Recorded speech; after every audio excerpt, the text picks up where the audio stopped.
ఓం శాంతి. మధువనం నుండి యజ్ఞవత్సలందరికీ, బాబా పిల్లలందరికీ వచ్చినటువంటి హోంవర్క్ స్వ ఉన్నతి కోసం, మన ఆత్మ ఉన్నతి కోసం, ఆత్మ యొక్క మూల గుణాల అభ్యాసాన్ని మనం చేస్తున్నాము. 3వ వారము శాంత స్వరూప స్థితిని మనము అనుభవం చేస్తున్నాము. దీంట్లో భాగంగా ఈరోజు శాంత స్వరూప స్థితి, దీనికోసం ఏ గుణాన్ని అభ్యాసం చేస్తామంటే, నడుస్తూ తిరుగుతూ నేను సర్వాత్మలకు శాంతి మార్గాన్ని చూపించే పీస్ హౌస్ను అని స్మృతిలో ఉండాలి. నిన్న మాస్టర్ శాంతి దాత, ఈరోజు నేను పీస్ హౌస్. ఏం చేస్తుంది పీస్ హౌస్? నడుస్తూ తిరుగుతూ నేను సర్వాత్మలకు శాంతి మార్గాన్ని చూపించే పీస్ హౌస్ను అని స్మృతిలో ఉండాలి.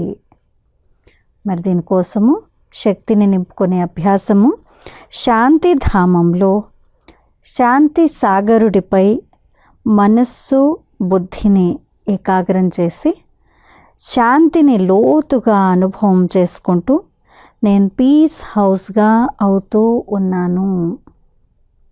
శాంతి ధామంలో శాంతి సాగరుడిపై మనస్సు బుద్ధిని ఏకాగ్రం చేసి శాంతిని లోతుగా అనుభూతి చేసుకుంటూ నేను పీస్ హౌస్గా అవుతూ ఉన్నాను.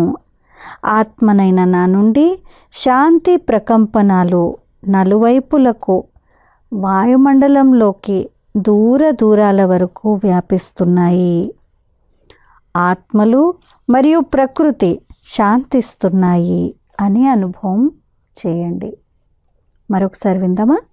శాంతి ధామంలో శాంతి సాగరుడిపై మనస్సు బుద్ధిని ఏకాగ్రం చేసి శాంతిని లోతుగా అనుభూతి చేసుకుంటూ నేను పీస్ హౌస్గా అవుతూ ఉన్నాను.